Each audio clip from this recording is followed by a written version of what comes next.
Rafael, I'm just kidding. You had a double. Parang si Walden, sabi ko, the greatest sociologist. Parang, kamusta? How are you, Vicente, for joining us? Thank you very much. Right. Thank you. I know it's early morning. Yeah, yeah, no, as usual, it's good to be with you, and it's nice to be with your audience. Hello, everybody. So Yeah, for now, they're just gonna hear from you, but they're gonna have the perfect visuals, especially your kind of a postmodern French, like philosopher look. We're gonna like let me also do my Italian look. Okay, so I think we got we got it going, my friend. Okay, um, okay. Vicente, let me tell you this, and I'm not saying this because it's Christmas and we're good friends, but honestly, there's so many intellectuals in our circles and beyond, and overlapping or not, that I can relate to on so many levels. But one of the things I always appreciated with you, Vicente, is like you're among very few people out there who's not trained in philosophy, but I can relate to, and I'm also not trained in philosophy, like talking about Foucault and Derrida and all of those weirdo French people to make sense out Mhm. of politics. And of course, that's because your previous book, I know you have a new book project on Indonesia, we can talk about that, but your previous book on making sense out of Duterte through the kind of a Foucauldian postmodern and post-colonial literature, I found that very eclectically interesting. I'm not sure about your other colleagues. Did other people appreciate what you did, Vicente? I know marami tayong mga bashers. Did Yeah, you feel your other colleagues appreciated what you were trying to do with Duterte there? yeah, no, I think so. The reviews of the book, starting with yours, of course, have always tended to be very positive. I haven't gotten a negative review of the book, and it's written in such a way that people can take a lot of things from it, and they can leave behind the sort of more philosophical underpinnings of the book if they want to, and just deal with the historical and the sociological aspects of the book. So I think the book on the most part has been okay. I mean, in terms of like being able to find an audience and being able to Right.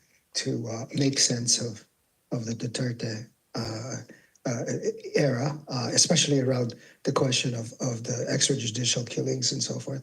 So yeah, I think it's been okay. Certainly not as popular as Patricia Evangelista's book, which of course is a completely different genre, in which Yeah. I respect and admire a lot too. So yeah, I obviously Patricia has made a huge contribution in terms of the descriptive part. What we have been trying yeah, to do in our yeah, yeah, little ways is the analytical part. And to be yeah, honest, with all the praise I have for Patricia's work, a part of me felt how I wish she kind of built on the analytical part, because it's not like no other books were written on analyzing Duterte. And yeah, I've always found this yeah, where all Duterte kind of lousy, to be honest, from an analytical yeah. sense, but from a descriptive sense, from a journalistic, courageous sense, obviously, all kudos to, again, one of my peers back in the day did in debate society. So it's a small world. Vicente, I just finished the first episode of the 100 Years of Solitude adaptation, so I'm still in a magical realist point of view. But Yeah, for the I'm in the middle of it right now. yes, Yeah, don't ruin it's it, my really friend. good. Yeah, yeah, Not yeah, bad. I mean, in fairness, I mean, like, wow, I'm so yeah. impressed. It's I good. was Yeah, it's I was good. probably in the same room when I was reading it 15 years ago. So like all the memories were coming back. Vicente, I want to ask you, why did you choose that perspective to make sense out of Duterte? Wa- Was there, I don't want to say pathological, no, but was there something exceptional about Duterte, that you felt you had to really approach it from a completely different angle, right? Well, all my writings have always been about, starting from my first book on contracting colonialism with Right, Christianity. I mean, they've always been concerned with trying to understand the construction of power and right. the deconstruction of power. In other words, how is it that power regimes are made, whether it's colonial Spain, colonial America, occupying power of Japan, whatever, and then the post-war republic.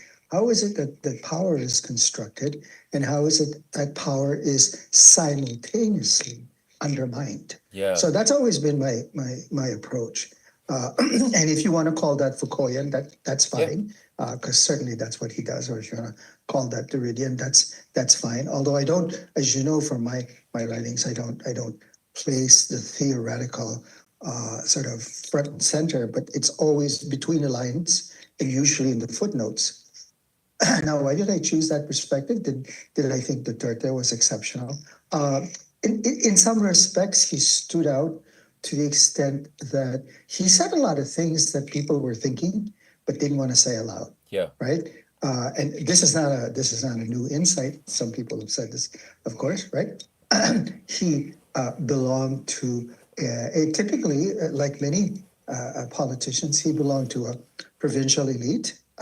Made his base in Davao, and found his way to reach the national peaks of power through a combination of bravado Right. as well as a certain kind of a certain kind of support from other elites.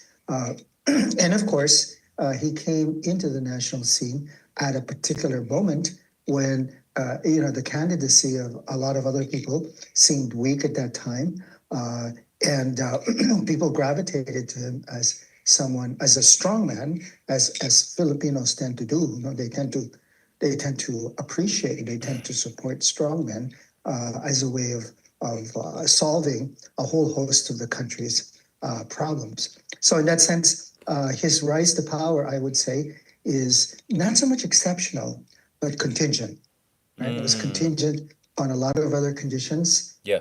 The timing of his rise to power is very important. But was he any different from other politicians, Filipino politicians we've seen? I don't think so. I think it was in that sense quite typical and unexceptional in that sense. Yeah. So conjunctural. That's your read of him. He Yeah, was. yeah, Yeah. yeah, of course, of Yeah. course. Um. Yeah, So you called him a sovereign trickster. The trickster part yeah, is very interesting to me. The jester, the yeah, yeah. trickster, the evil clown. I mean, all of those elements. Obviously, you are a scholar of Southeast Asia. The case of Indonesia comes to my mind, about the Oppenheimer Mhm. documentary about the Yeah, yeah, yeah, genocide that yeah. happened, and they were interviewing these guys to engage in that genocidal campaign against communists and Yeah, Chinese Indonesians, and they were kind of tricksters too, right? They would yeah, yeah, uh, yeah, they yeah. would they would use this kind of very dark humor and kind of in a very multifarious way, Yeah. refractory way. Um, did the Indonesian case? I mean, are there other comparative cases that help you understand to locate itong yung pagka-trickster ni Duterte? Is this a Yeah, subculture? Is what's going on there? yeah. Well, of course there's Trump, Yeah. which I read about Trump in as a coda in chapter 4 of the book. Right. I think he's very much a kind of sovereign trickster. Two. Uh, Yeah. and then there are others. I mean, you think of Silvio Berlusconi in Italy, and other fascist figures. You could argue Mussolini was a sovereign trickster of some sort, where you use the resources of popular culture and folklore and so forth, where you can, as it were, develop a certain kind of style, a Yeah. certain kind of persona. Uh, Humor plays a very important role. It's a way of connecting to people.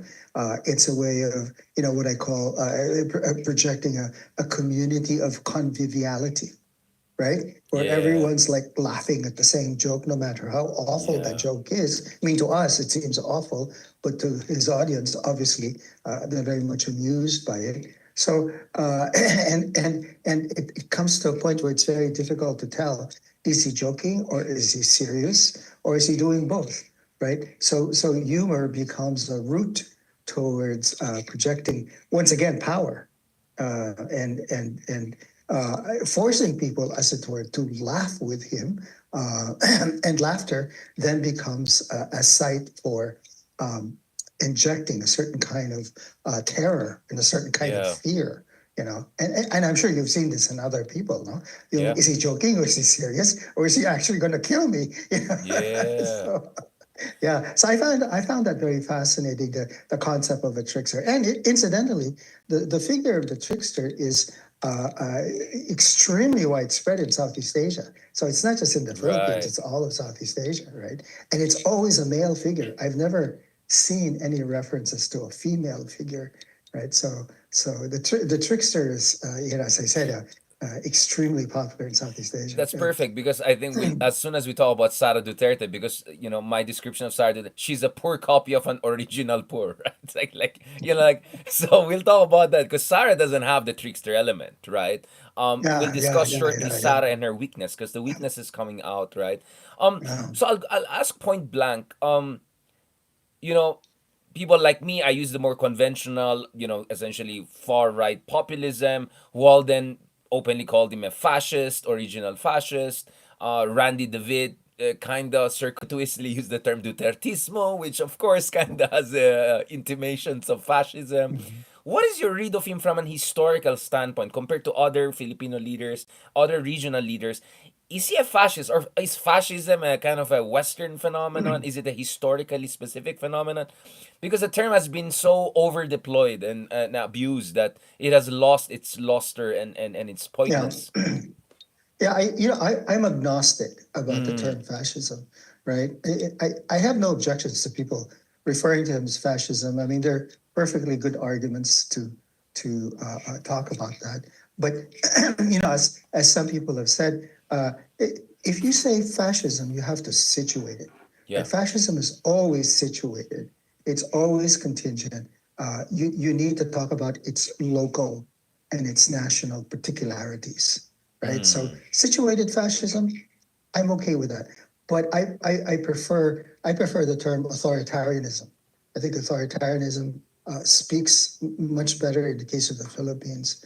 And authoritarianism allows you to think about a particular leader in relation to the larger social and cultural context in which he's operating. So, for example, I don't only speak about Duterte as an authoritarian figure, I speak about the entire class yeah. that supports it, mainly oligarchs, upper classes, ruling Yeah. class, as an oligarchy.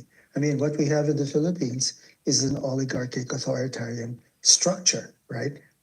It's very difficult to get into that class. And once you're in that class, Right. however you get into it, mahirap lumabas. You have to play the game, no matter how honest It's and like a yeah, mafia. full. It's like a mafia Yeah, then. exactly right, exactly right. So, and in fact, maybe the mafia is it's a much better sort of way of talking about Yeah. Duterte and all the other leaders Yeah. in the Philippines. So yeah, yeah. So there are many different descriptors. I'm not saying that they're wrong or they're right. All I'm saying is that I think these descriptions are appropriate for certain context Yeah. and maybe not so useful for others. Whatever works, okay lang sa akin. You know. So So, Vicente, tanungin kita, sa ating kasaysayan, if there's gonna be a lineage of Duterte-like figures, mhm. how are you gonna trace it? I mean, let's start. I mean, is Aguinaldo a Duterte-like figure, a kind of a Yeah, I mean, pre-Duterte figure? If we are gonna start with him, yeah, I mean, some people have even gone back and said, oh, that the figure of the Datu right, is already a foreshadowing right. of an The judge, authoritarian the figure. executioner, the alpha male, Right. everything. Yeah. Yeah, Exactly. And then Al McCoy has written an essay where he traces it back to Quezon, yeah, and forward, Quezon, Marcos, Duterte. But I mean, you can look at all the Philippine presidents and say, oh, to a certain extent, they've all adopted a certain kind of authoritarian stance. Even someone as supposedly benevolent and kind as Pinoy, yeah, right, has of course exerted a certain kind of authoritarian force. I think the position of the chief executive and commander in chief compels you yeah, to take on this certain kind of authoritarian stance, and it's that's just the way the political structure is made to operate. Right, the buck stops here. Somebody makes the final decision, and so on. Some presidents are much more democratic, or much more open in the process of making these decisions. But ultimately, they're the ones that exerts the force, right? Isn't that interesting? Because I don't know if you agree with the reading, but one of the problems we have with Ferdinand Marcos Jr. is that he's deliberately and temperamentally an anti-Marcos in a sense that he constantly tries to avoid confrontation. He constantly tries to Mhm. avoid to come off as authoritarian, right? Now, Lelo's theory is that he's bounded still by the EDSA constitutional order, ironically. My argument is precisely because he wants to rehabilitate his name, he knows the shadow of the reputation, and then he knows na mutually assured destruction yan if he goes with the Duterte or against others. So, if you look at it in a weird way, BBM is the most affable. It's like president. We have a correct us. I mean, you're the historian between the two of us, but from a political scientist point of view, I look at it, it's like, yeah, he's kind of like the most affable, least defensive, least pecan. I mean, you mentioned some of the more Mhm. nice guys.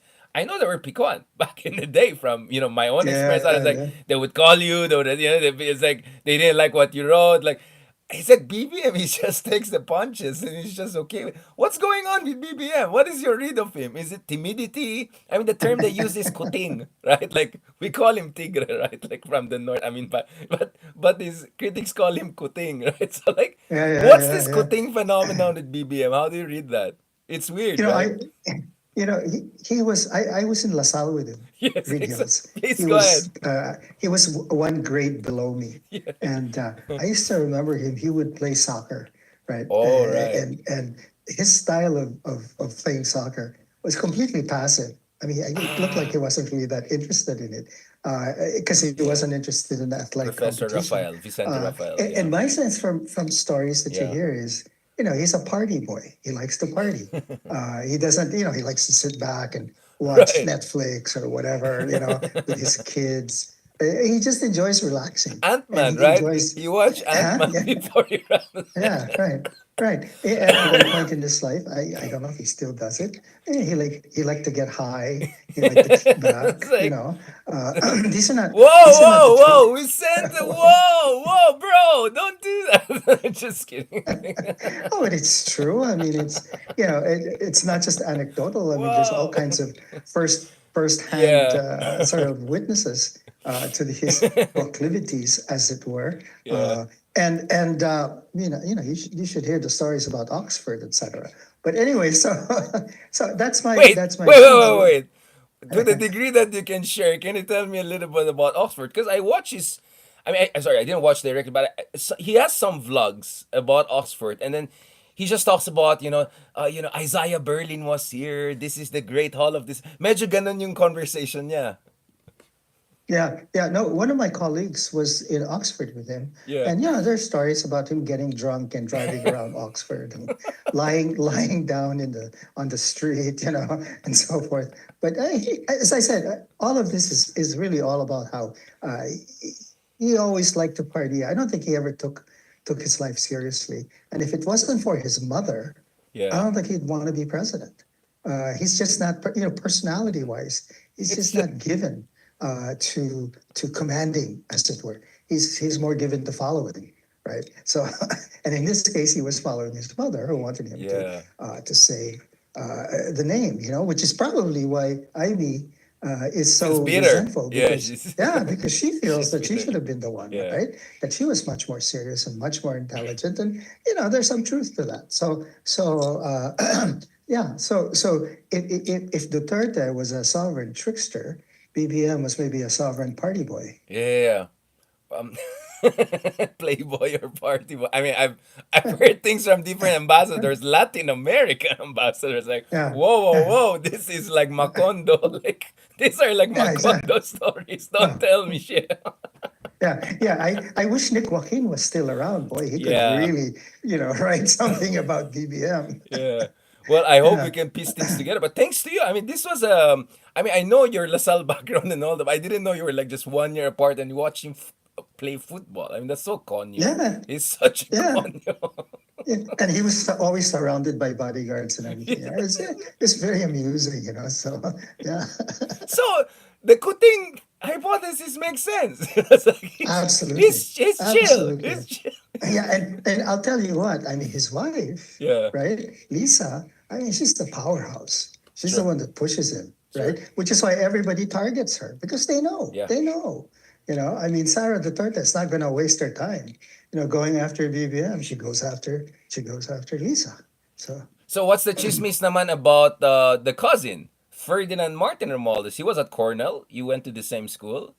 Ano Yeah, but chismis? I didn't know him. I mean, he Yeah. was in a different planet. So yeah. But I heard he was, he knew how to play the game, meaning not make too much noise, not stand out, just, keep his head down, get through the, through the whole process and all. So I don't know. I mean, I heard, so it makes sense, right? He has a cousin who's kind of smart and did his due diligence, a wife that is quite, knows what to do. So essentially, you have the And a fox and mother. Don't I forget the mother.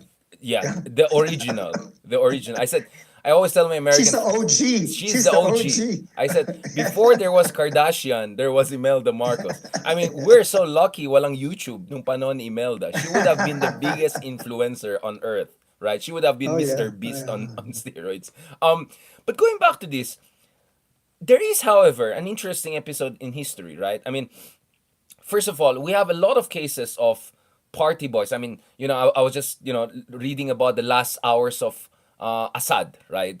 And one of his son, and one of his brothers who died. Or if you watch Narcos, right? You have all of these stories of these bratty sons who Mhm. overcompensate, and then when they're in power, they go berserk. And that's not what we see here. Though historically, there's also another interesting thing. So now we're playing the psychological game, right? The other thing is, aside from overcompensation tendency we see with brats who end up in positions of power or on the throne, yung isa pa is, ano yung kwento talaga na naka-camouflage siya at nag-special forces siya sa army training and all of that? At yung kwento nung iba Yeah. na nung sa mga huling araw ni Marcos Seniors, siya pa yung hawk. A friend called him the last hawk, right? That Mhm. actually siya yung parang anak ni Assad na babarilin mo yung mga tao na yan, don't give up. So, was that an aberration? Was that an overcompensation moment that withered away as soon as he was back into exile in Hawaii? What is your read of that? It's hard to say. I mean, it could be that. It could certainly, yeah. But my impression is that, faced with exile, I think people were the Marcos family was probably scrambling, trying to figure out what to do. Packing their Pampers bags with jewels, et Yeah. cetera, et cetera, et cetera. Right. And that I think in the case of Bong Bong, he was probably trying to make a show of force, Mm. trying to tell the world, hey, we're still here, we're not going anywhere, blah blah blah. And of course, that never worked. In Hawaii, from what I understand from reading FBI files Yeah. that did a lot of surveillance on the Marcos family, Bong Bong was a major conduit for the money. He would be the Mm. one to. I think the FBI nickname for him was Swallow. Like the swallow, like the It's bird. like, wow. So Yeah, it was the bagman. Oh my he would make the phone calls. He god. would arrange for arms shipment, Oh my because there god. were there were a couple of attempts to launch a coup, and he would make arrangements for shipment of arms to the Philippines, which never happened. Yeah. They tried to do it, but it never occurred. So he was doing that, and I think he was just trying to find a place for himself Yeah. while they were in exile. And meanwhile, all the attention was on Imelda Yeah. because she would go shopping, she would make these strange statements, and then of course there was the trial in New York, where she was very much the center of attention, and going around with all the New York jet setters, including Trump, at that time. Yeah. So yeah, Yeah. yeah. I So always so I put think that New that York Society picture of Trump and Imelda next to each other. I mean, yeah, yeah, yeah. So I think the rest of the family, my impression was that they were strangely marginalized while they were in Hawaii. mm, And in fact, I was in Hawaii recently, and we went out to Makiki Heights where they were exiled. And it's a very isolated area of Hawaii. It's all the way on top, round top. You get a nice panoramic view of the yeah. city, etc. But it's not like in the center of anything.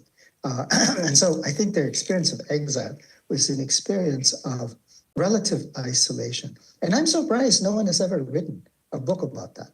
The Marcos in exile. I mean, I think that's a book that should be written, and to see how they used their exile as a way of preparing for a return. Because by 92, Imelda was 91. back. By 91, 91. Yeah. yeah, Yeah. yeah, Imelda was back. And Yeah. that wouldn't have been possible unless, number one, they had won the New York case, right? Number two, Marcos was already dead. So he wasn't calling the shots anymore because he was dead, right? And number three, things had changed in the Philippines, such that FVR had allowed Imelda to come in. And in fact, I have a really terrific picture of Leela's mom, the former Senator Letty Shahani, Shahani, yeah. yeah, meeting her at the airport, right? And sitting beside her in the most foul looking face, Yeah. putting on this, oh, yeah. Yes, gross, gross. Yeah, Yeah. yeah. So I think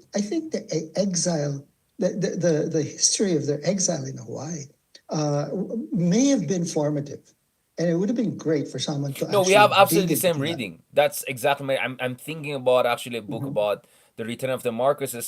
I think both of us had the piece immediately mine on Journal of Democracy, the return of Marcoses. So the not the missing part, but I think something happened because his father Mhm. passed away. It was a Mhm. luxurious but at the same time isolated and painful exile, and I think that's Yeah. where you had the essentially the crystallization of a kind of a mindset that brought him eventually back into power with the biggest Oh mandate yeah, since his yeah, dad. This kind of a yeah, yeah, overly cautious, very systematic, self-constrained, let's not go megalomaniac like mommy and daddy, let's play this safe. And it has worked for him, except no yeah, longer, right? And now I want yeah, to ask you yeah, about yeah, Sarah yeah, because this is the irony for BBM. His strategy of attrition warfare, let's just call it for that. Let's just call it, yeah, yeah, yeah. war of position. I'll use the Gramsci word. This war of position of his really worked so well, right? So Mhm, they mhm. build up from their bailiwick back to the national level through Right, YouTube and right. fake news channels. They made the revisionist project increasingly mainstream. They waited for the liberals. They played the long game. Oh, They they played played the the long long game. game They were really, so really good with that. smartly. Yeah, yeah, Absolutely. yeah, yeah. And then things go crazy, which is not again Mhm. totally unsurprising because I don't know if you remember Prebus, the chief of staff of Trump. He said his Mhm, first mhm. term, a cabinet was like a zoo without fence, and if you put Yeah. if you put predators next to each, there's gonna be blood, right? Like, so I see the unity as a zoo without a fence, and so eventually this thing happened. What everyone was foreseeing for quite some time. So, what is your read right now with this Duterte versus Marcos drama? Because a while Yeah. ago you kept on saying the role of the mom, Imelda, the role of the wife, the bitterness of the sister. Well, when it comes to Sara Duterte, she's also not operating in a vacuum. If anything, it's the dad who's the Karen, right? He's Yeah. the one who launched the war essentially Mhm. early this year by openly calling BBM things that you're telling us like this guy is like a cocaine addict. He has to be taken Mhm. out. So actually, Sarah, I think, would have preferred also a more BBM way of just keeping it quiet on an even kill and wait it out until 2028 maybe.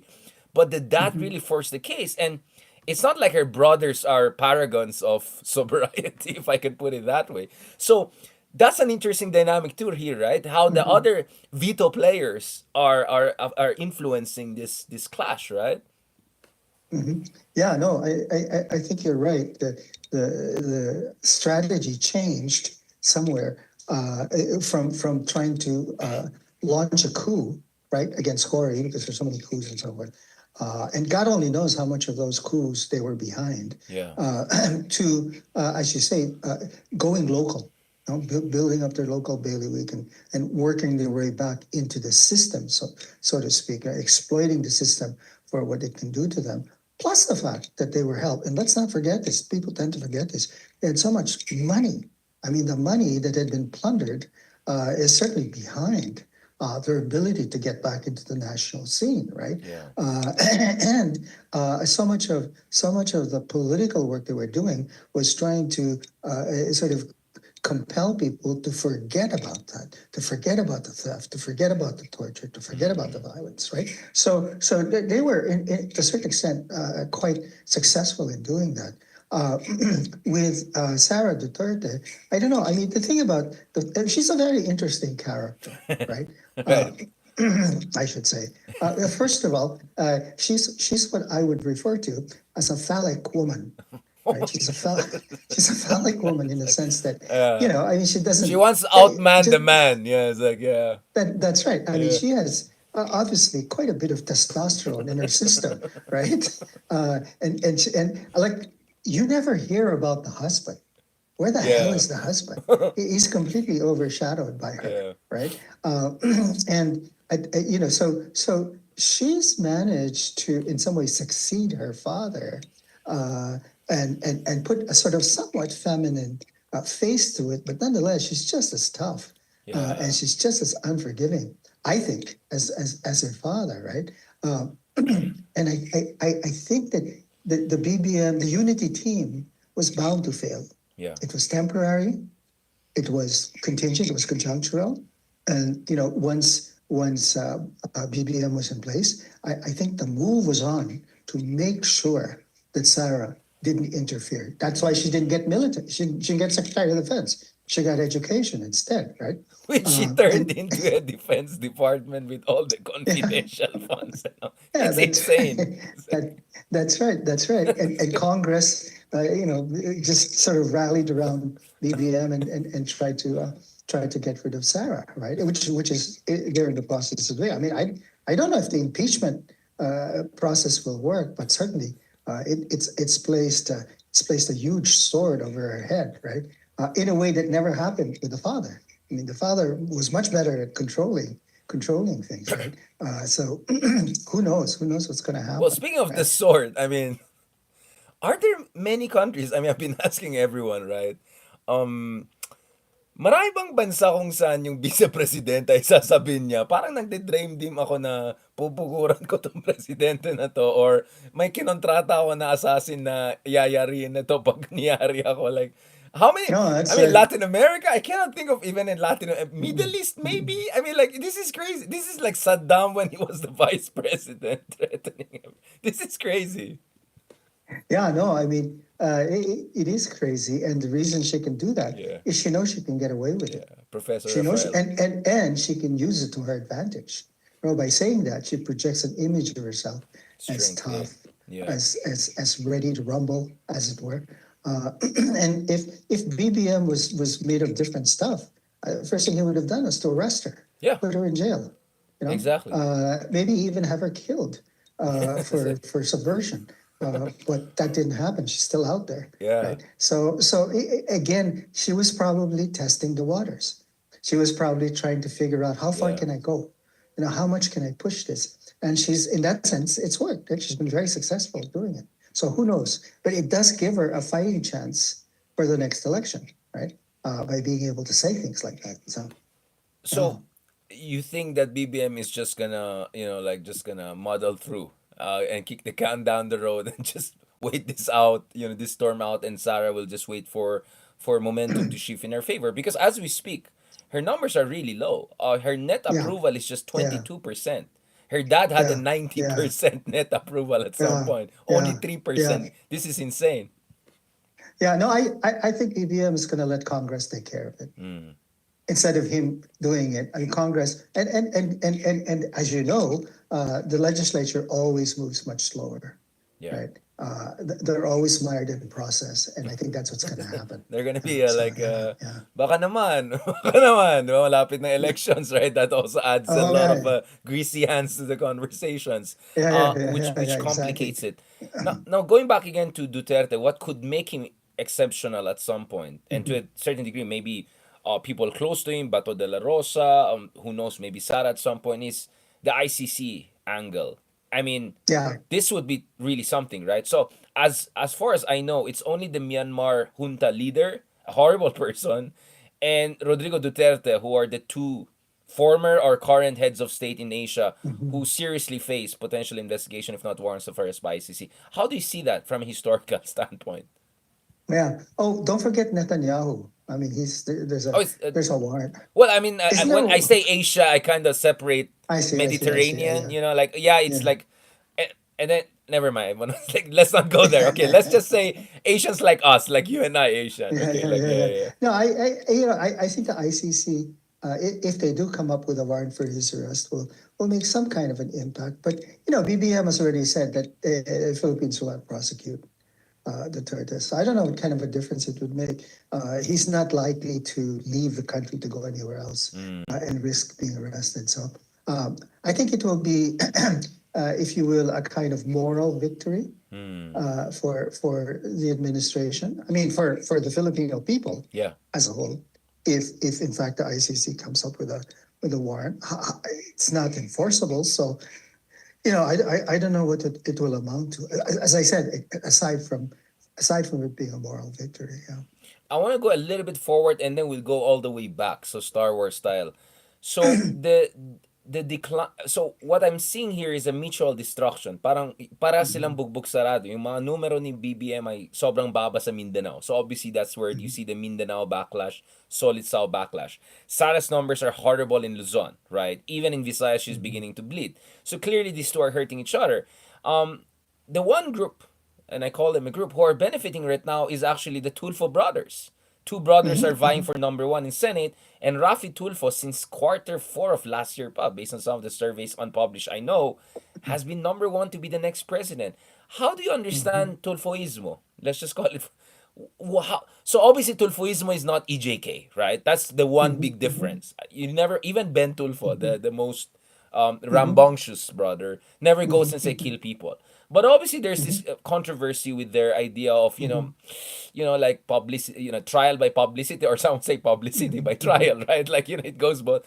How do you understand the Tulfoismo phenomenon for 21st Yeah. century Philippines? I mean, this is a time where the Mhm. Philippines is the wealthiest it has ever been in terms of per capita income, in terms of middle class population. Of course, Mhm. we're far from where we should be, but it's interesting, isn't it?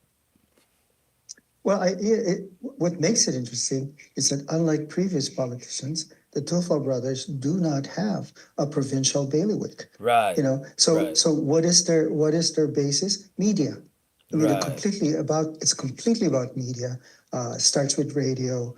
Did they have TV programs? Wala naman, Yes, ano? Sam, TV5. We're actually colleagues on TV, TV5, but they're really strong on okay. YouTube. I mean, like Yeah, crazy. Yeah. yeah, exactly. Social media, radio, TV, etc. So here you have an interesting phenomenon where they're not beholden to a local Interesting. constituency because Interesting. of their dominance of the media, right? So they are immediately propelled into a national constituency. Wala nang local, puro national na, and the diaspora, right? The Filipinos in the Yeah. diaspora, of course, listen to them. They're big fans, etc.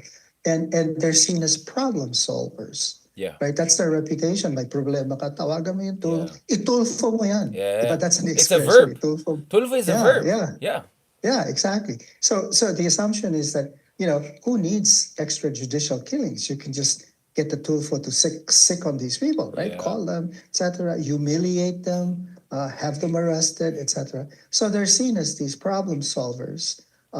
They response is immediate, and so forth. And so people like that. It's a version of the strongman politics in the case of the Tulfos, right? And I think that's one reason why they're very popular.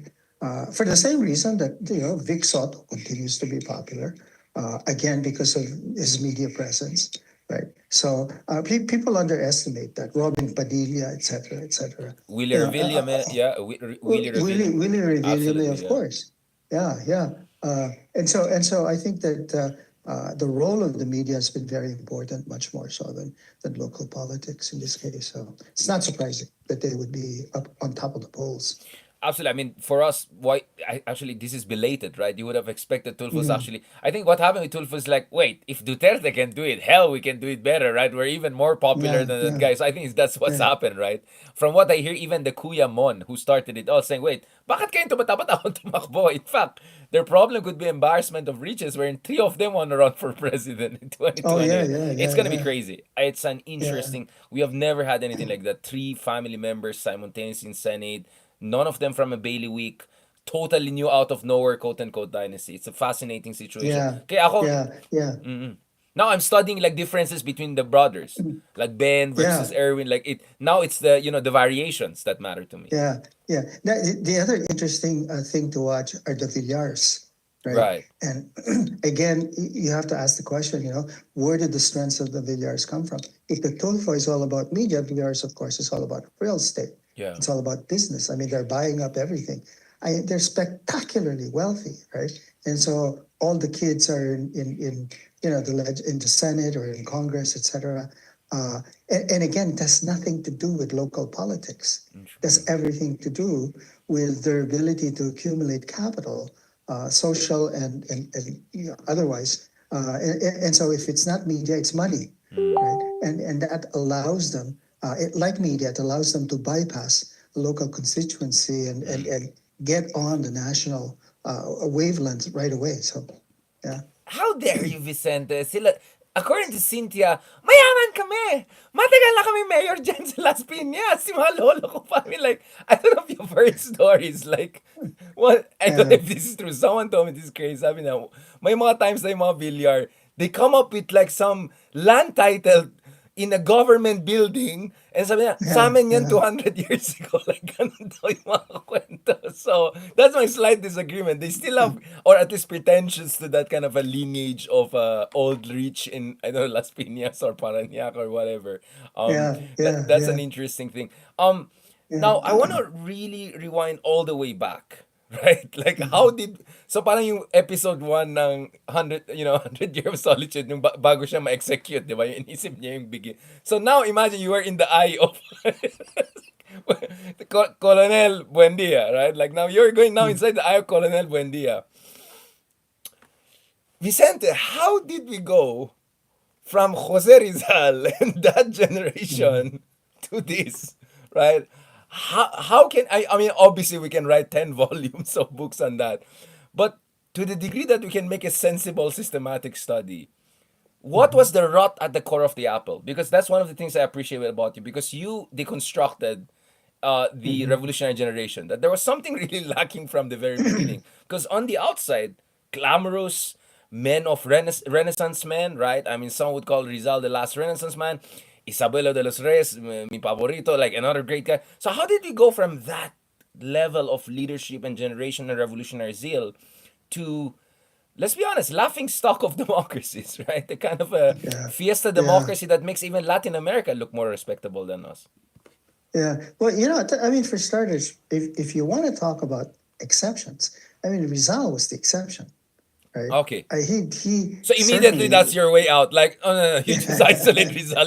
He's the guy. Okay. yeah.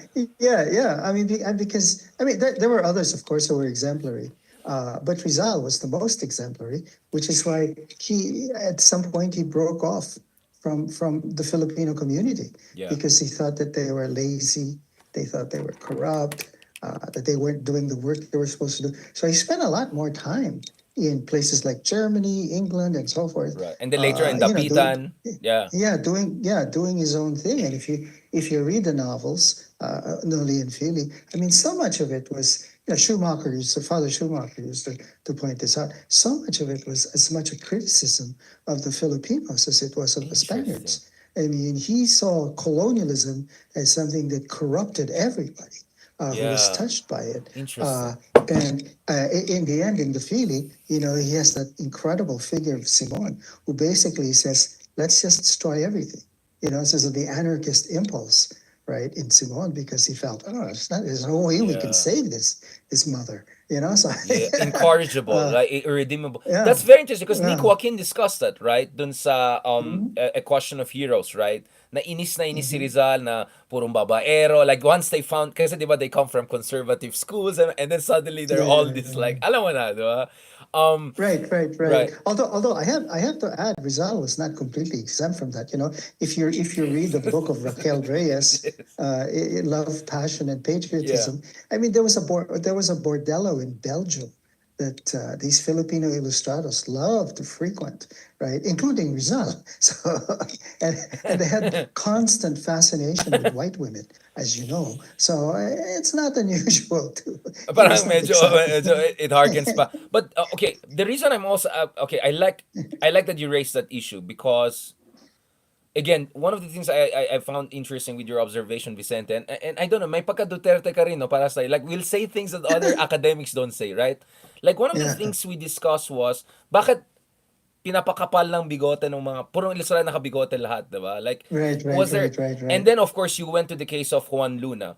Can we discuss Juan Mhm, Luna? Because obviously, your works look at, the whole mhm. historiography and all. Let's talk about Luna, because some would say is even more genius than Rizal, except even more, it's like unhinged. So can we talk about Juan Luna? A very interesting character, a tragic Yeah, character. yeah, yeah, yeah. Well, I mean, I don't know. Well, that's true. He was tragic. The thing is, there's two ways of talking about Juan Luna. One is to talk about his work, his art, which is very important, which is very interesting. And then the other is to talk about his life and to think about how the two are related. As you know, Juan Luna was a wife beater. He was a murderer. He was extremely jealous and so forth.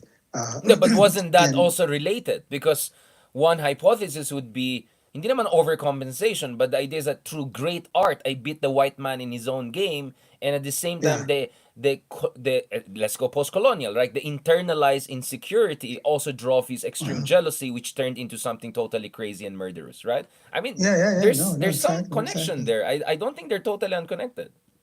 No, no, exactly. I mean, and it's possible. And again, I haven't. Some people have sort of, tried to do this, but I haven't really seen anybody make a case for connecting the art with the life. Yeah. Right. I mean, there is something about his life which was, he was like many of the Illustrados. He was pretty misogynist, right? And then the question is, how did that misogyny creep into his art? I mean, the much recently celebrated Hymeni and Hymen, whatever Right. that I forget the exact title that's in the Ayala Museum. Hymen or You Hymen or know, something like that. Hymen or yeah, Hymen. yeah, Yeah, yeah, yeah, yeah. yeah, Yeah. yeah, and people were extolling its virtues and going crazy about how beautiful it was. But if you look at it Hey, it's closely, okay. it Hey, it is, was nice. Come on. Don't be nice. yeah. No, I mean it's a wonderful piece of art, but at the same time, if you did a political reading, which people are not inclined to do, as you know, if you did a political reading of it, you can see how misogynist it was in many ways. And I think this is the case with Luna, and it's not surprising. I mean, I think most of the illustrators were like that anyway.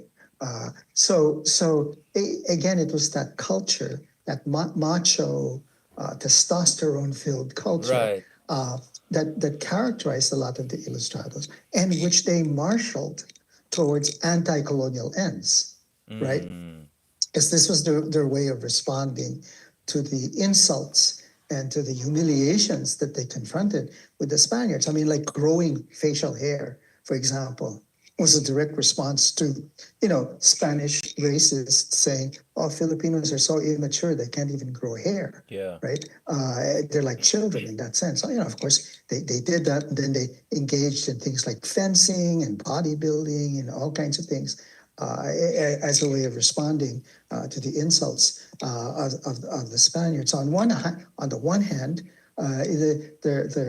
as I said, their masculinity was a way of sort of harnessing a certain kind of anti-colonial stance. On the other hand, it was the Filipino women who suffered as a result of that, over masculinized culture of the Ilustrados. So, So it's yeah. so for you, it was a generation of toxic masculinity, and in many ways, it's the genesis of all sorts of different variations and iterations and mutations we're seeing, right? So like Duterte is like Yeah, the well, ultimate dark, culmination of this lineage, right? So that's your yeah, read, right? yeah. Oof. No, I think I think the misogyny has been, as you say, absolutely toxic. And if one wanted to reform and improve Philippine politics, that's one place to start. Start from Do home. something about that toxic masculinity, and begin to think of the other half of Philippine society, which are the women, right? To bring the women back, right? The better half, And the better half yeah, by every yeah, indicator, and honestly, yeah, even GDP and yeah, a lot of exactly, things. yeah, exactly, yeah, So, so what you're saying is that essentially, ang sinasabi natin dito is we have put that generation on a pedestal. And that has created a kind of a schizophrenic reality. The reason I'm saying this is that I was just in India, like the other week. And if you look at India, like Jawaharlal Nehru, right? This is a guy who in prison writes, I don't know, like multi-volume world history stuff from complete, mm-hmm. memory, right? I mean, if you look at the kind of elite, Brahmin elite India has, right? Impressive, incredibly impressive people, right? The first one to win a Nobel Prize in literature was from the subcontinent, right? Um, and yet you can see the gap between that Brahmin class, that incredible, impressive class, and I don't mean it literally Brahmin. I mean I can talk about Ambedkar, for instance, who came from a lower caste. And then the reality of India, very feudalistic, very unequal, and all. In a sense, I see the Philippines kind of also replicating that. No, you have this Mhm. amazing people, world-renowned people, especially like Rizal and all. But for some reason, there was never a kind of a movement, a kind of a young Turks kind of a movement. And I'm not romanticizing the young Turks. They did horrible things, Mhm. including genocide against Armenians, whatever. But, like, yun yung parang wala tayong yung locomotive of Yeah. modernization. We don't have a modernizing elite for some reason. Is it also because of the trauma of immediately, being tossed from the collapsing Spanish Empire to the American Empire? Was that also exceptionally, because I read it as a psychic wound, right? Like, there are not many countries out there that they go against one imperial power. The next thing you know, they're like tossed aside to another one, right? And then they have to start Yeah. from scratch. It's very humiliating. And then all the Yeah. language you use that put you in positions of, we can talk about taverna and all. And then suddenly now you have to learn English. And you have to start from scratch essentially in certain ways, right? So, I mean, sometimes I even imagine how would have Rizal adjusted. I mean, I know he knew some English, but how would they have adjusted? Like, not many of even our neighbors went through that double colonial transition at such a Mhm. juncture of historical consciousness, right? So again, in that sense, I find Philippines exceptionally wounded. Although I don't Mhm. want to, Mhm. again, I know it sounds like we're playing the victim, but I think that's fair. Not many countries had that Yeah. experience. No, I think you're absolutely right. First of all, the revolution against Spain was extremely bloody, right? And the Spaniards, retaliated with horrible, horrible means, the torture, exile, massacres, etc., etc. And then when, and what's amazing about that is the Filipinos did not launch a vengeful war. I mean, there was some of that. There are accounts of friars, for example, being thrown into a public cage in the middle of Right. town, and people being encouraged to sort of, insult and spit on them and Yeah. everything. But other than that, there was none of that horrible race war that the Spaniards were afraid were going to happen. Yeah. In fact, if anything, Filipinos tended to be rather genial towards their Spanish captives. Too much of that hospitality trait, I guess, occurred. And then when the Americans came, first of all, there was initial period of friendship and congenial relationships with the Americans, and then the sudden betrayal, with Manila, the mock battle of Manila, and Filipinos being pushed aside and so Yeah. forth. So the full weight of Anglo-Saxon racism, as it were, fell on the Filipinos, forced to retreat to Malolos, etc., etc. And I think the succeeding Filipino-American War was again terribly, terribly violent, exterminatory. Some people have described it Yeah. as an exterminatory war. Uh, and you're right. There was an incredible sort of trauma experienced by people during this war. Uh, but what was remarkable was the way in which a lot of this was repressed and eventually swept aside. So very few people really talk about the Filipino American War, and those who do tend to minimize. They tend to minimize the violence, except some. I mean, there have been some really interesting books that have been written on the horrible, horrible consequences of the Filipino American War. But I think by and large, thanks again to the work of Filipino Ilustrados, right? There was a very hasty reconciliation Yeah. with the Americans. I mean, there was still a lot of hostility, of course, the Yeah. undercurrent of hostility that ran through the American occupation and that the Americans were very afraid of. I mean, so much of US policy in the Philippines was constructed in view of the possibility of inciting rebellion and uprisings among Filipinos all the way up to the 1930s. And any casual reader of Philippine history during that period will note that uprisings never ceased. Right? There are always local revolts, there are Right. always peasant rebellions, all the way up to the most spectacular one, the Sactalista revolt in the 1930s. Right, so Americans were very afraid of that. This continuing resentment and hostility from the Filipinos. But for the most part, I think the Ilustrados were very successful in putting a lot of that stuff down. Right, Americans didn't have to do that much. It was really the Ilustrados Yeah. who took care of business, as it were. Right, but what's interesting is They how shepherded the process. Yeah, exactly. Yeah. yeah, no, exactly, because the Ilustrados realized that if these rebellions were successful, their own power was going to be endangered, right? So it was very much a colonial Ilustrado that governed the Philippines, right? As Ruby Paredes and others have Yeah. described, it was a colonial democracy that you had, and it was this colonial democracy that continued clear up through the Japanese occupation and the Republic, and arguably continues to this day, right? So yeah. Yeah, I mean that's a great way of segue to the final part of our discussion because yun nga inisip ko bakit pag Mhm. titignan mo yung Pilipinas exceptionally again I hate I don't want to overdo it but why is the left so weak in the Philippines, right? That's one question. Good What question. right? Good Why question. is the Yeah. state so Yeah. weak also in the Philippines? Like both the state is weak and the left is weak, right? Because we Hmm. had Hmm. other permutations in other region whereby other part of Southeast Asia whereby at some point the left was decimated but the state was strengthened, right? Or the left Yeah. and the Yeah. state Yeah. are in the Philippines like wala. It's like the left is so weak and the state is so weak. So that means Hmm. there's just something incredibly durable with the liberal or pretentiously liberal oligarchy or colonial Hmm. Hmm.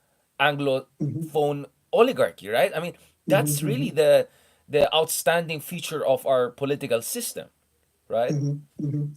Well, I mean, I think the contests between state power and its opponents, whether you want to call it left or something else, liberal, whatever, that's ongoing. And certainly with Quezon, Quezon was a key figure in trying to strengthen the state with American help and trying to put down the left. Right, Magsaysay was another key figure in doing that. The others like Quirino and so forth were relative failures.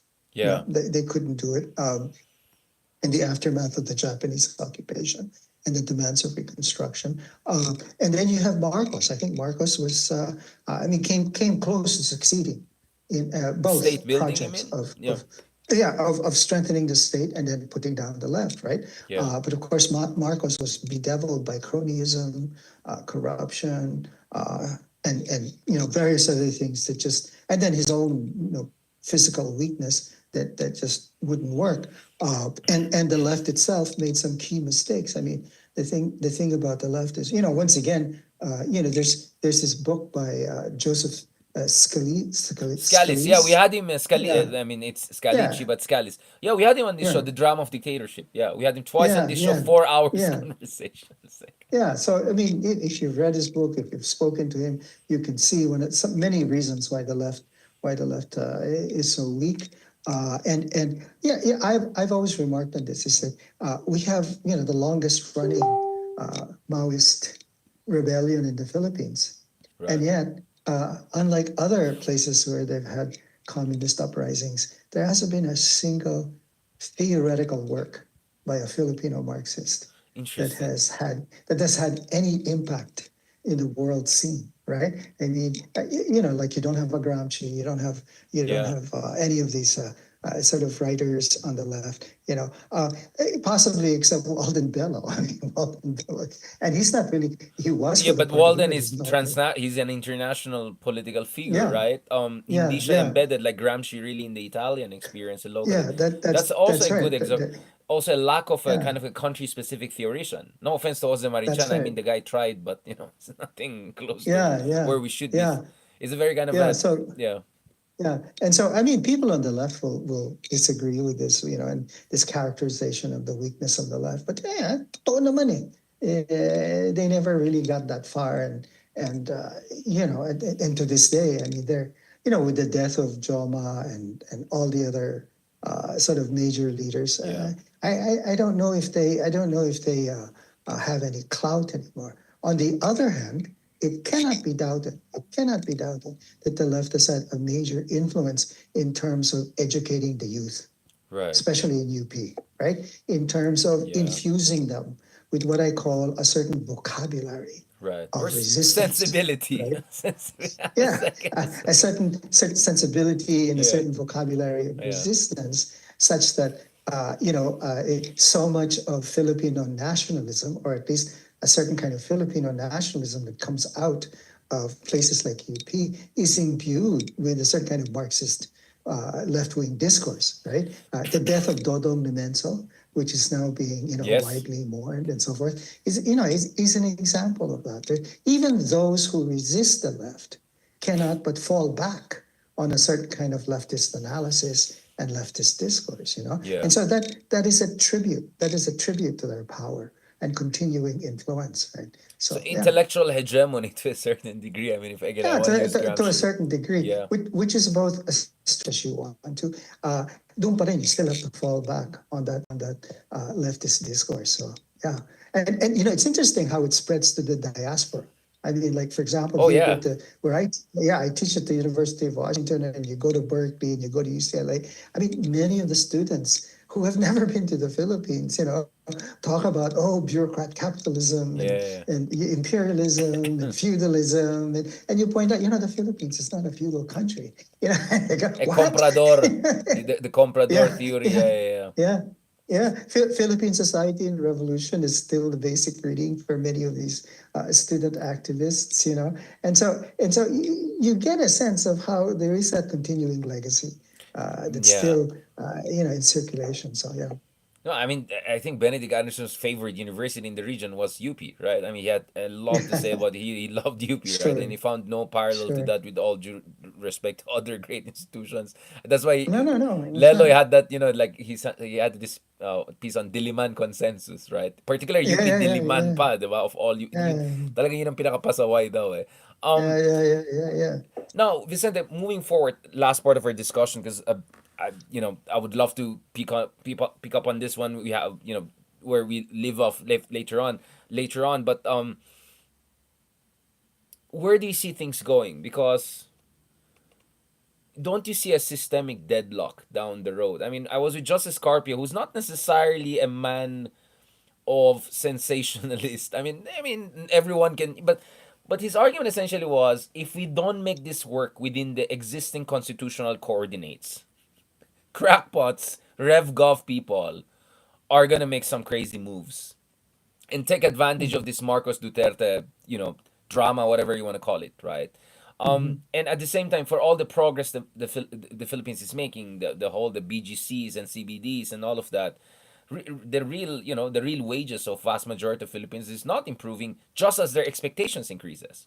So now, unlike before, there is exposure, there's expectation, mhm, there's a chance to realize what they're missing in ways it was not before. So I know our conversation was about the endurance of the quote unquote liberal oligarchy, mhm, but isn't this eventually gonna hit also a wall? And maybe that wall is much closer to our current political moment than we think, mhm, right? Because mhm, we talk about mhm. it in a very evenmential way, right? Like, yeah, this drama, that drama, BBM this. But if you look at it from a lingerie way, like I see so many systemic deadlocks here, right? Mhm. That like how long are people gonna be okay with this? I mean, the fact that we jump from Duterte to BBM, then Tulfo, it looks like people are looking for something more and more interesting Yeah, clearly they yeah. have lost confidence in the standard forms of leadership and liberal democratic governance. Mhm, mhm. Yeah, well, as you say, it's been going on for a long time. A certain kind of pessimism and disillusionment is characteristic of Philippine politics. Yeah, I can't ever think of a time when people were not pessimistic yeah, about Philippine politics. The politics of pessimism is extremely powerful force.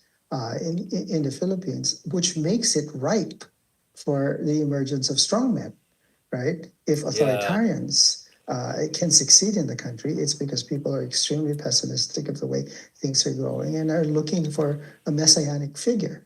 Given the largely Catholic nature of the country, messianism is an important thing. I just saw Handel's Messiah the other day, Mm. right? And two things struck me that was so typical of the Philippines. One is its narrative of the passion of Christ. Yeah. He was a man of sorrow, acquainted with grief. That was one of the lines. But Yeah. then towards the end, they sing Alleluia and celebrate the coming of a divine Right. order. I mean, it's really a celebration of divine authoritarianism. Is what you get in Catholicism. So Catholicism underpins so much of Philippine political culture. So on the one hand, you have this widespread pessimism. On the other hand, you have this dream of a Messiah figure, Right. that continues to animate people. And I think that's going to persist. I don't see any changes in You that, see that, right? yeah, hegemonic block again. I'm very Gramsci about this. The Mm-hmm, reason mm-hmm, I sorry, I'll have to ask one more question because you raised this Catholic angle. Because for me, one of the puzzles, I mean, you can easily say, yeah, yeah, but different history. But still, one of the puzzles is I find so much similarity with Latin America, right? In terms of mm-hmm, mm-hmm, inequality, the haciendero and comienda culture, the American Espanol, a lot of the feudalistic and modernity kind of blending into each other. But the left is far stronger in Latin America, right? The absolutely, politics is far more absolutely. Yeah. dynamic in Latin America. The level of serious intellectual discourse from certain angles with political Mm-hmm, stake, mm-hmm, because there are a lot of us doing a lot of work, right, academic work, but is it mm-hmm, really shaping directly the discourse in the halls of power? I see that in Latin America. I just had the Foreign Minister of mm-hmm, Uruguay on my TV show. He was here in Manila the other week. We were talking about Uruguay politics, we were talking about Peruvian mm-hmm. politics, Argentina, Chile, Mexico. Eh, so why are we so different, not only from our Asian I'll tell you cousins why. but I'll also tell you from why. Latin American cousins? we're Yeah, so we're so yeah, lonely. yeah.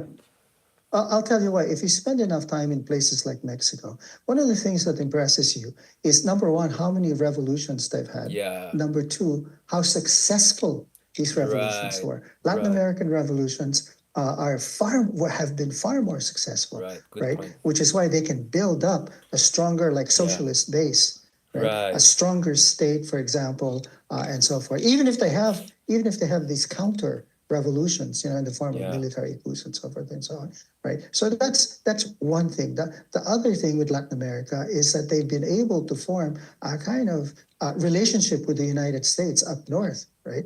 That Yeah. has made it impossible for the U.S. to just simply come in and dictate things to them. So that's that opposition to the U.S. has been very, Collective, very, no? Like the yeah, yeah, UNASUR and all yeah. of that. Yeah. Yeah. Exact. The Philippines has never had a successful revolution. I'm sorry to say this, but it's Yeah. true.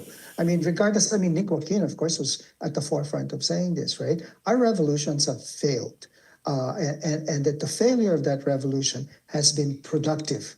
I shouldn't say, failure is always productive because it always opens the door to other possibilities. And what has the failure of revolutions produced? It's produced this sort of upper class oligarchy that, by virtue of conniving and collaborating with colonial powers, have managed to sustain its power and have managed to solidify class hierarchy as well as a gender hierarchy in the Philippines, and that is the system that we're living with, And right? don't you think the China element, Vicente, could introduce some interesting dynamic here? Because under Duterte, we got some intimations that, I know that was very transactional, very, Yeah, whatever. yeah, But who knows in 20 years when China becomes so powerful and domineering, and so yeah. successful as a political system, and I don't see US going in a good direction, to be honest, as things stand, that the Philippine oligarchy will splinter. And a part of that will adopt the Chinese model. Be dismissed by some of our friends as a very elite driven understanding or elite centric understanding of history or Philippine politics. Where do you see the agency for, let's say, the middle class and grassroots civil society? I know maybe that's not necessarily your area of focus, but as a as someone who loves the Philippines as a Yeah, Filipino, yeah, yeah, what is yeah, your read on agency? What's your read on middle class civil society? People like you and I, with the yeah, limited yeah. power of the pen we have, what can we do on that front? Well, I mean, there are a number of ways in which non-elite agency manifests itself. Of Right. course, assuming that we understand what we mean by elite, which is, Yeah. the ruling class, right? The people in power. Uh, One is elections. Right. Elections are a powerful way, I think, for non-elites, middle class, poor people to participate in the governing of the country, right? That we have a modicum of democratic participation that is available by way of elections serves as a counter to the otherwise Right. entrenched oligarchical nature of politics. Another is economics.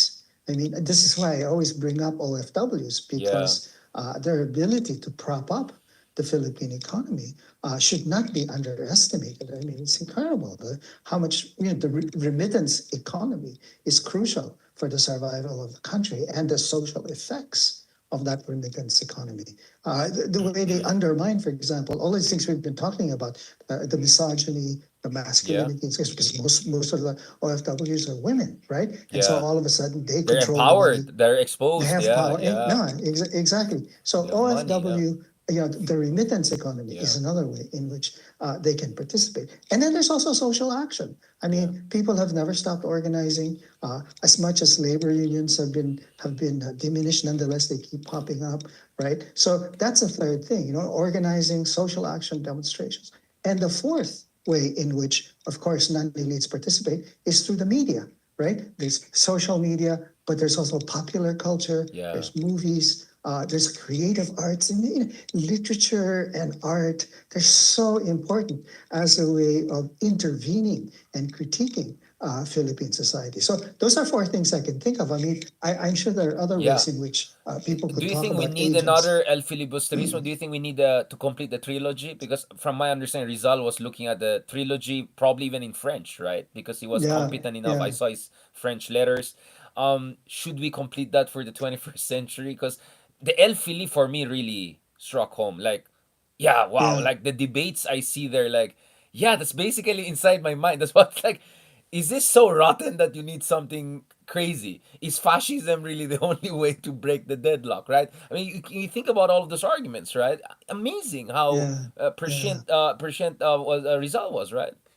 Yeah, yeah, no, no. I mean, yeah, you don't have to. I mean, if you wanted to look further than Rizal, I'm a big fan of Nick Buchanan. I Oh, think sorry. Yeah, other of than course, absolutely, absolutely, absolutely. Sorry, yeah, and absolutely. there's never been. I mean, in the 20th century, Nick Joaquin, hands down, Yeah, right? The most insightful, the most provocative historian, writer, intellectual, et cetera, et cetera, et cetera. And I'm really disappointed that no Philippine publisher has decided to put out an edition of the yeah. complete works of Nick Joaquin. From his We fiction should to his fix that. Yeah. historical work to his journalism. I would love to see a complete edition of that. Other than that, there are what you might call descendants of Nick. Doreen Yeah. Fernandez, Ed Alegre, of course, Rizal Chanel. Mojares, the great Yeah. historian, Rizal Mojares, right? And I'm waiting for a Philippine publisher to put out the complete edition of Brazil. these writers. Yeah. So because the new writers that are coming up, I mean, they're okay. Many of them are our friends, and they're very insightful, and they're a lot of fun to read. But I'm sorry to say, it doesn't have the same Like intellectual yeah, heft. you know what I'm saying? Yeah, that Yeah, kind of almost yeah, megalomaniac sense of grandeur, right? Very 19th yeah. century. Yes. Or the same kind of intellectual heft, Yeah. and certainly the same kind of social effect, right? As these writers have had. So, and I think this is. I mean, I'm just waiting for Ateneo University Press or UP University Press to sort of get their act together. And it's like in Oh France, you man. have Oh, yeah. Yeah. Gallimard and all Yeah. these, or like in the U.S. Where they have the Library of America and greatest hits. Ayan, in one set. Pwede mo nang bilhin yan. Parang encyclopedia. Alin mo na sa Correct. bahay mo, your kids can read it.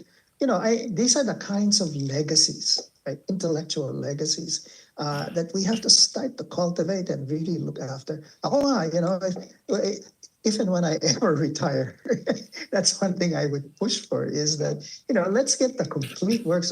I mean, the National Historical Institute tried to do that with Rizal in 1961. They got all their complete works. And that's a very impressive project that they did. And now it's gone. Nobody can get their hands on a lot of these Huh. Rizaliana, right? Binenta? Uh, huh? Binenta? Ano ba? Yeah, Nasaan? hindi. It just a lot of them ended up lying, wasting away in their Oh, warehouses. jeez. Yeah, Sloppiness, yeah.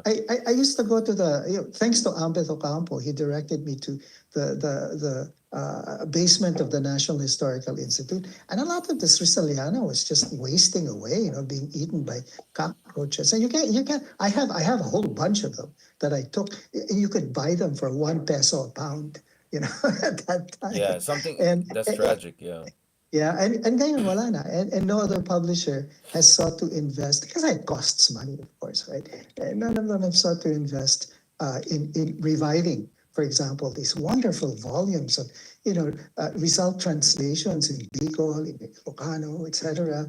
I even have a volume of results handwriting, samples of his No shoot. handwriting Oh, that, wow. that used to be around, right? The multiple volumes of his correspondences with Blumentritt in the original German, right? Wala na, you can't get them anymore. Yeah. So unless you're friends with Beth and he has extra copies that he can give Maybe you. we need 10 ambets, right? I think that's really the story. We need 10 ambets, we need 10 of you, and like we really need to I mean I met someone, I think it was an Aussie or something. It was more about geopolitics and IR. He said, "Oh, you guys need 10 of you, right? Like 10 ADHD guys who are all over the place, talking to the Kissingers and talking to the, and get things, and my sense is we need the same. Yeah, and one more thing, I would appeal to someone like Lauren Legarda, who's been very Yes. active in Good promoting point. Philippine studies, Very good point. to sort of pay attention to preserving, Philippine letters and to making She's them doing something, in vastly fairness. accessible. Yeah, She's doing yeah, yeah, on the French front, on the American front. yeah, Sir yeah, yeah. Romualdez funded the Tagalog studies in Harvard, and I was Yeah, like, but that's a PR stunt. Instead of doing yeah, that, to yeah, concentrate on reviving and preserving a lot of our legacies. You know, yeah. so Absolutely. I don't want to keep you away from the second half of the series of 1,000, I 1,000 na siya, 100 Years of Solitude. Um, are there some books that you suggest? I'm gonna make it a bit extra client. Are there a couple of essays or books you want to suggest for people to have a? Kasi alam mo naman, Vicente, di ba? Like there's the kind of a mass media understanding of Philippine politics. The way mhm, radio announcers talk about, lahat kurakot. Like, there's no analysis, right? It's just mhm. descriptive. It's just whining. It's just ranting. And I'm saying, as someone who's been dealing with the media here in the Philippines for a long time, it's not analysis. I think we have wonderful Wow. journalists, but what we need is analysis. So so obviously you're saying Nick Joaquin should be the starting point. Is that what you're saying? Yeah. If you want Well, to suggest to someone like three books or three essays. yeah, yeah. I mean, of course, Nickel King is always great. The Question of Heroes Yeah. is fantastic, especially the last essay on Ricarte, which is unparalleled in my opinion. So there's Nickel King, and of course Rizal. Everybody should reread Rizal seriously and You not you just like the take Penguin bits and edition, the pieces. latest one? I really liked it. The Yeah, it, well, it was I mean, good. there are many. The best edition is the University of Hawaii edition under Ah, Soledad Locsin. right, Soledad right, Locsin, I think, right. gets Loxin Rizal's one. language just right. So there's that, and then Ben Anderson has written some very interesting things on the Philippines New as Left well. Review, especially one. Yeah, yeah, Right, right, right. And so there are more recent books that have come out. Younger scholars like Stephanie Mawson, yeah, who's also Australian, has written this wonderful book called Incomplete Conquests. yeah, There's ano pa ba? Uh, what else have I read recently that uh, there's this is wonderful book by Christy Flannery, who's also Australian, that's written about piracy and the effects of piracy in colonial culture in the Philippines. So Interesting. I think that's very important. In terms of the revolution, I don't know what recently has come out on the revolution. I mean, they're the standards, the real classics. Mila Guerrero's book on the Malolos Republic. Uh, I could mention Ray Leto, who's still interesting. Of I mean, he's course, been under a yeah. lot of attacks and under a lot of criticism, and I think his book is still important. Well, he went a bit too much on the Duterte, But he's a nice guy. I mean, I had fantastic conversation in person with him. Really honest, sincere. He dropped by my book talk back in the day at ANU. Really interesting Mhm, mhm. conversation. Obviously, he pushed back very strongly against the Benedict Anderson Latin Oh, American. sure, Nexus, he was really sure. on the Datu one, and I said, why not Yeah, both? yeah. Because that's my understanding. It's a hybrid. Why should it be either or? Exactly, exactly. Thank you so Yeah. much, Vicente. I really, really appreciate it because obviously a lot of my analysis here is really like, everyday punditry, political analysis. Mhm, Pero kailangan mhm. talaga natin ito eh. I mean, we really need this kind of a adjust the aperture, look at it from the bird's eye view. You know what? I actually met a couple of your students. Oh, I'm so bad in name. One of your students who's now teaching in Mexico. Ah, Peruvian. Jorge, Yeah, yeah. He was Jorge. here. He was Yeah, at Asian Center. We were together because, yeah, yeah, yeah, yeah, and yeah. also doctoral student. One of your. So they were there. And we have, and he was talking about like these amazing figures, like this Peruvian called Prado, who Uh-huh, wanted to launch a uh-huh. coup in the Philippines. I mean, like, Right, right. wild shit. I'm sorry. Like, there's so much wild Yeah, stuff going on, yeah, yeah, right? yeah, That's yeah, the thing that yeah, Latinos were yeah. doing in the Philippines. Like, we're Mm. so we're so blind to the connectivist history. That's really what I love. I Yeah, always love that yeah, connectivist history, whether it's yeah. Indonesia on the Philippine political left Right, or it's right, Latin right. America on this anti-colonial post. It's amazing, right? I think we need more of that. And in fact, in fairness, your works to a certain degree are of the Mhm. same. John Seidel also to a certain degree has Yeah, also yeah, tried. yeah, yeah, So yeah, I think yeah. those are also amazing works, connectivist work. Because you won't really Right. understand the Philippines unless you put it in that bigger context. That's correct. Yeah, I agree. I agree. On Yeah. that note, thank you so much. You can see medyo nagba-blush na ako. That's a sign na medyo exhaustion and all of that. But I really appreciate this, Vicente. I mean, this Oh, day it's was a good. day of Yeah. historians with Leloy, sobrang kulit. With you, let me tell you, I always feel, privileged to have friends like you, Vicente, Yeah, yeah. and more power to you, my friend. And please continue to do Thank the you. great Thank work you. you're doing. Please continue to inspire people, and please continue to push the envelope and be Yeah, iconoclast. yeah, That's what I love yeah. about you and I'd Leloy. like Both to. of you are pasaway. It's like you throw bombs once in a while. It's like That's right. That's right. that's Yeah, good. yeah, yeah, That's what I love because that's what I do. Like in media, like I just throw bombs. yeah, Like that's what we yeah, should do. yeah, yeah, yeah. Salamat Vicente, and let's keep in touch. Hopefully in person we can have the next one. Opo tayo, maybe with the Howie Severino in his place again. Opo Yeah, tayo yeah, as yeah, yeah. friends. Maybe in the summer, we'll come visit in the summer, and Inshallah, we God could do. willing, Yeah, God yeah, willing, yeah, yeah, God yeah. willing, Okay, and please send my regards to your lovely wife and also my very good friend, Leila. that's Thank you. right. I'll say hello to Lila. Yeah, for Of you. course. Yeah. My Okay, prayers and Merry okay. Christmas. Talk to you soon. Same to you. Same Advance to you. Happy New Happy Year, my friend. holidays. Yeah. God bless. Okay. Thank you so much, guys. That was Professor Vicente Rafael, one of the most accomplished historians. I know, people hate it when I use those terms and all of that, but totoo yan talagang mahusay yan, and this is the academic side of us, right? We discuss, wala na yung mga kantsawan masyado. Hindi ko na natanong tuloy si Harry Roque. But please, guys, let's pay attention also to this kind of analysis. Kasi otherwise, hanggang ano lang tayo, guys. Hanggang yung mga narinig lang natin sa radyo, nasa social media. Guys, I'm sorry to say it, but a lot of that is just junk food. What we need is real food, right? We need real intellectual food. And sometimes it could come off as a little bit intimidating or like whatever, but guys, once you get into that world, like, whoa, whoa, it opens up everything. And it creates a sense of hope, not false hope, but hope that, you know, things could have been worse, but things could also get better in the Philippines. On that note, maraming salamat. Thank you so much, guys, for all your support throughout the year. Let's see if we can have one after Christmas. But obviously, tomorrow is a day or later is the day for family and loved ones. So have a blessed Merry Christmas. Thank you so much for all your support and all. Um, you know, you could say I get sometimes emotional just thinking about how privileged I've been to have your support throughout the year. And nakita niyo, wala akong pake kahit anong oras. We'll do what we have to do if we can get the right conversations. So if ever, please catch the replay of this. And if ever this, please share, make more people have this kind of discussions. Yeah, sige, konyo, minsan English, whatever. But guys, kailangan natin intindihin ano nangyari sa ating bansa. Mahalin natin ang ating bansa, pero intindihin muna natin ano nangyari sa ating bansa at saan tayo sa mundo. Right? Dun dapat nakikita natin yung relasyon natin sa ibang bansa at saka kasaysayan ng ibang bansa. Thank you very much. God bless and talk to you soon. Maraming salamat. Thank you so much for